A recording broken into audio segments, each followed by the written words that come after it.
So you want a job. Can you pass a pre-employment drug test?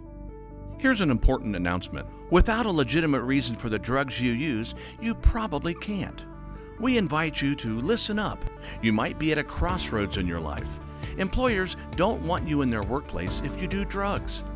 They know that substance abusers cost them between $7,000 and $25,000 each in lost productivity, increased absenteeism and tardiness, theft, use of medical benefits, as well as accidents and workers' compensation.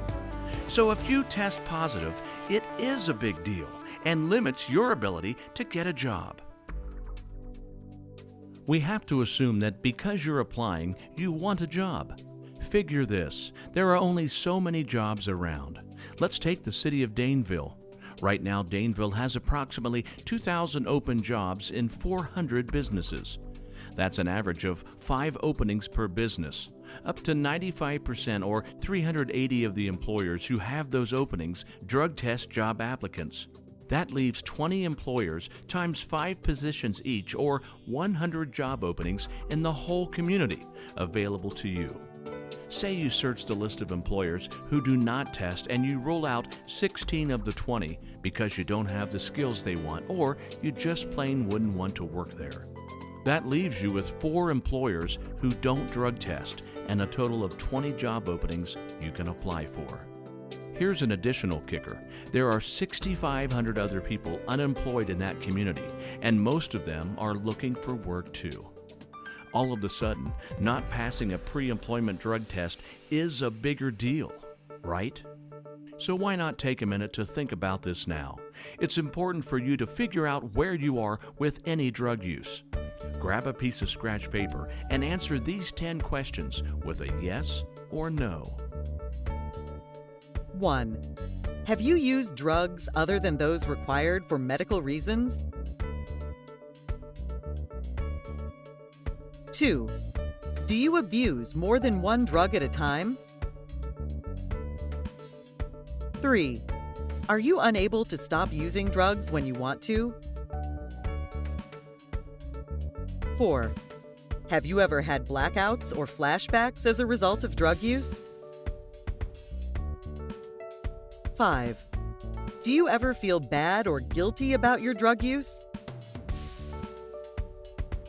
6. Does your spouse or parent ever complain about your involvement with drugs? 7. Have you ever neglected your family because of your use of drugs? 8. Have you engaged in illegal activities in order to obtain drugs, including using a prescription that was not yours? 9. Have you ever experienced withdrawal symptoms, felt sick when you stopped taking drugs? 10. Have you had medical problems as a result of your drug use? For example, memory loss, hepatitis, convulsions, or bleeding? If you answered yes to 1 or 2 of the questions, you're engaging in risky behavior. If you answered yes to 3 to 5 questions, you're engaging in harmful behavior. And if you had 6 or more yeses, you are in a serious spot with drugs. You've probably heard this before, but most people do not start using drugs at a certain level and stay there. They gradually start using more. Why? Because the high or feel-good they had the first few times doesn't continue. It's called building a tolerance. Gradually, our bodies adapt to a drug and then need more to feel an equivalent buzz. Trouble with that? Not only our body chemistry is changing, our brains are physically changing too. Let's look at Nick, who answered yes to 2 of the questions on the quiz. He's 20 and frequently smokes weed with his buddies on the weekend. But is it a problem? No. He can stop anytime. Just ask him. Then there's Amber. She's been interviewing for finance positions and, because she's kind of an introvert, takes her daughter's Adderall to give her that extra sparkle during her interviews. She's found, though, that over the 2 months she's been interviewing, she thinks about using the Adderall even on the days she's not interviewing. She's also gone looking for other sources for the drug because she doesn't want her daughter or other family members to know how much she likes the Adderall. Then there's Sam. Ever since he got injured in a workplace accident and was prescribed Vicodin, it seems life has gone downhill. He actually lost his job because of his need to use his painkiller.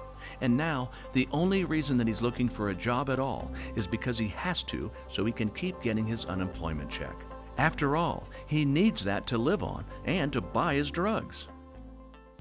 Unfortunately, each of these people is at a different place on a progression, from use to abuse to dependence to addiction, not necessarily because they are weak, immoral, lazy, or a bad person. The reality is, casual use morphs into using more because tolerance has built up. Denial and thinking it's no big deal turns into a point when a person can't just quit. Addiction is actually a disease of the brain. It physically changes the brain and how it works. And the disease can cause a person who never would have acted like this before to compulsively seek drugs and keep using them even though they've experienced harmful consequences, like losing relationships or jobs or getting into trouble with the law. When our brains are functioning normally, communication passes from cell to cell and controls our thoughts, emotions, perceptions, memory, behavior, and judgment. But drugs interfere with those normal brain circuits and affect the judgment area of our brains, the place where we make decisions. Besides that, drugs send our mind and body artificial feel-good chemicals, which defeat our natural ability to produce those chemicals.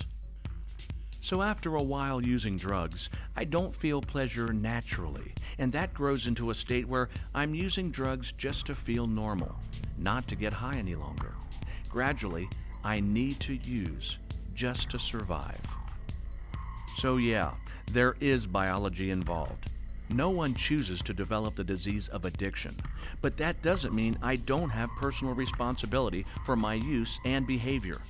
My biology, plus the choices I make about using, influence whether I'll develop a substance use disorder, an addiction to drugs.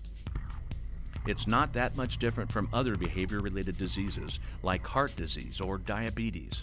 But once I get this information or I'm diagnosed, I need to take action, like getting professional help, and then make changes in my life to support a different direction or to support my treatment. If you think you or someone you care about might have a problem, reach out. Treatment works. But remember, a lot of people who use drugs don't have the disease and can choose to stop without needing treatment. If that's you and you're looking for a job, it's time to get down to business. The drug or the paycheck. Go get that job for you and the people you care about.